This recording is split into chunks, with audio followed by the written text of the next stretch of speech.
I see you, Cam Harris. I see you. Well, actually, I don't see you because you're sending your pretend friends out to do your dirty work. You are sending your pretend friends out to do something that you are clearly incapable of doing, and that is convincing people to vote for you. You know, it seems like every day things go from bad to worse for cackling Cam Harris.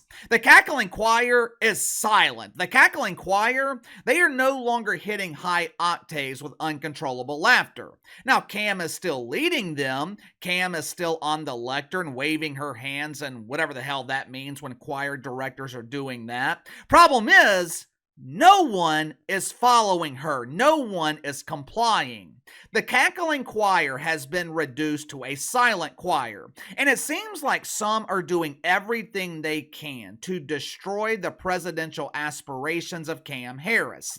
Yesterday morning, reports were published claiming that Cam Harris was guilty of plagiarism. According to these reports, Cam borrowed a few words that ended up being several pages from Wikipedia for her book that was released back in 2009. Now, obviously, this is not all that surprising for a couple of reasons. Number one, Cam Harris is besties with Johnny B. Biden, the top plagiarizer in the country. Number two, did anyone really believe that Cam Harris wrote a book?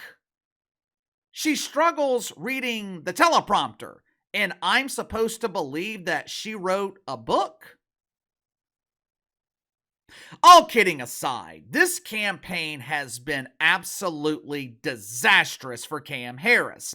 Ever since she emerged from the shadows, ever since she was released from her undisclosed location and she was allowed to speak to the media, Cam has been a disaster. This has been one of the worst presidential campaigns in my lifetime, but that's okay. Because Cam had a secret weapon. Cam Harris had two besties on speed dial that were patiently waiting to save their damsel in distress. Throughout these unending disasters, Cam knew that she could rely on two of the most formidable politicians of this generation to fly in on their Superman cape and save the day. There's just one problem, one gigantic problem. Billy and Barry, they don't seem to be helping. Matter of fact, Billy and Barry, they seem to be making things worse, and Uncle KC is starting to wonder if it's intentional. If you haven't already, make sure to like and subscribe. You can follow me on Twitter at KC_BTL84. Going into the sponsor for today's video, my good friends at Saving America, the card game. I can't tell you how many times I have been asked, KC, how do you know so much about the media and their woke agenda? Answer is simple. This is all I have to do during the day. While you guys are working, I am watching clips of the Wicked Weave Joy Reid flying around her studio.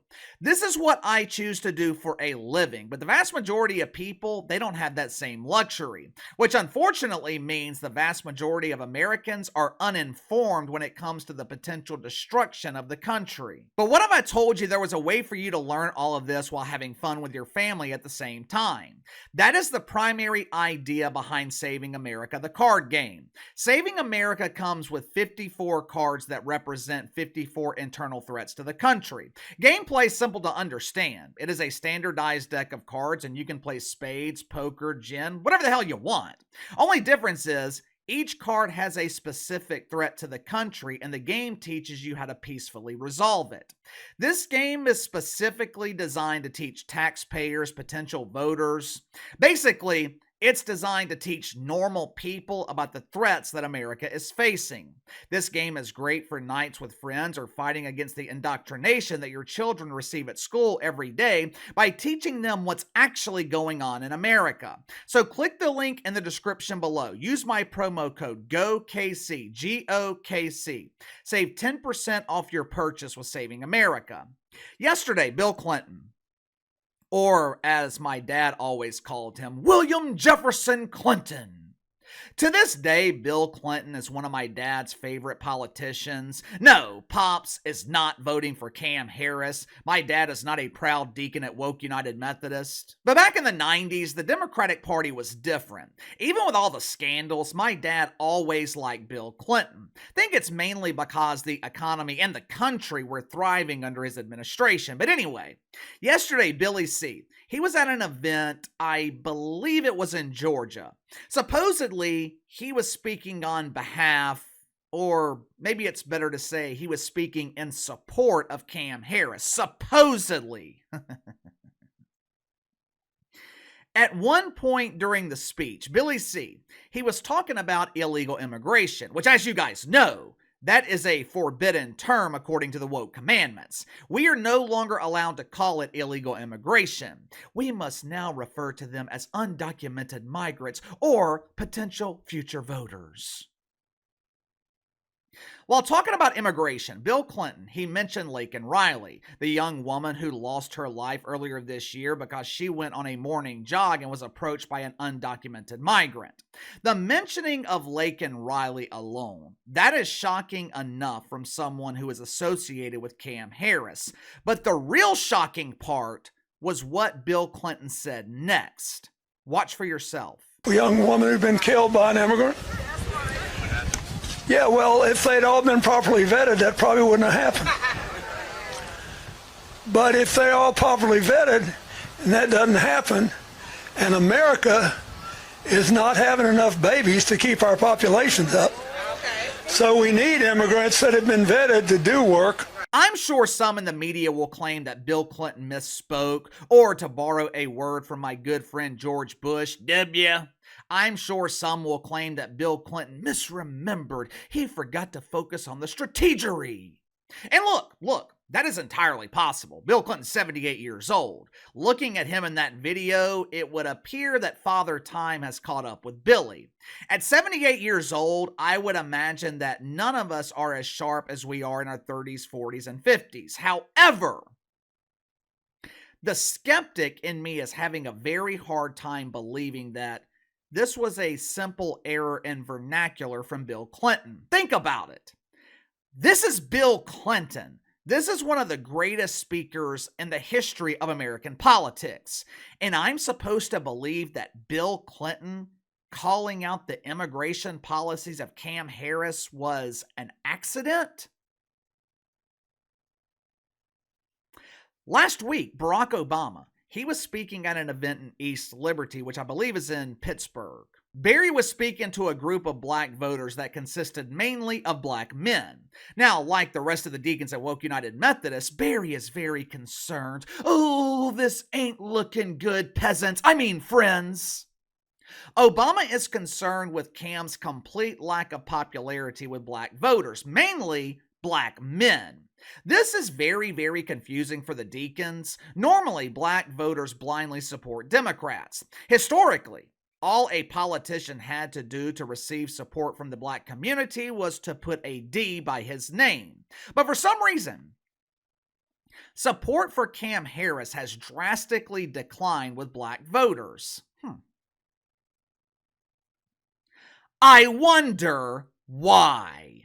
I wonder if it has anything to do with the fact that wages are declining, jobs are being taken by people crossing the border, and if those crossing the border aren't capable of working, the party of Cam Harris, they are giving them free room and board at the Four Seasons. While Americans are struggling to make it through the Four Seasons, and every time the seasons change, the deacons are blaming hardworking Americans, claiming it's their fault, claiming they are causing the climate to change.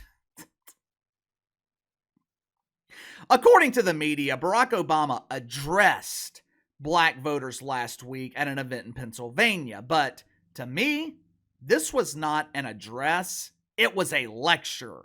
Watch it for yourself. We have not yet seen the same kinds of energy and turnout in all quarters of our neighborhoods and communities as we saw when I was running. I also want to say that seems to be more pronounced with the brothers.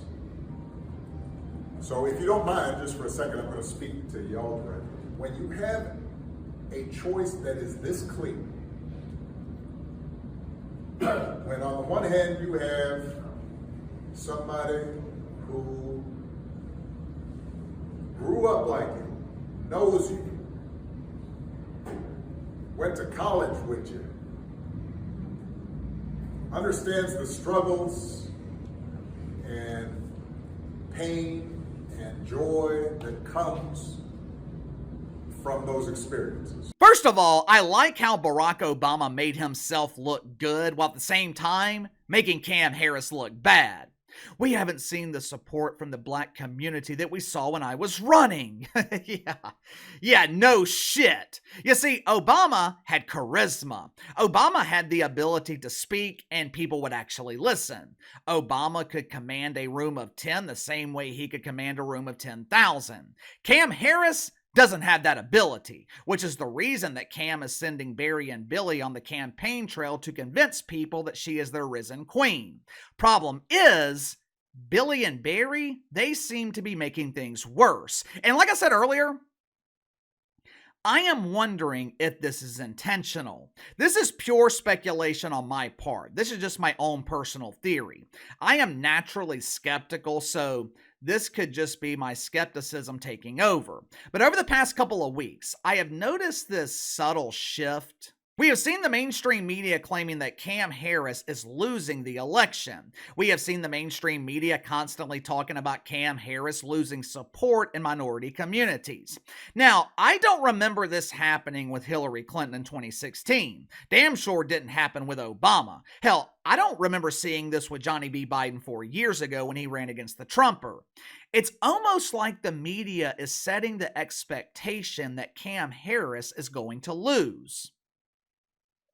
Now, you combine that with the comments from Bill Clinton, combine that with the lecture from Barack Obama, two of the best politicians of this generation, two dudes who always know exactly what they are doing. That speech from Obama was not well received, and he had to know that. He had to know it wouldn't be.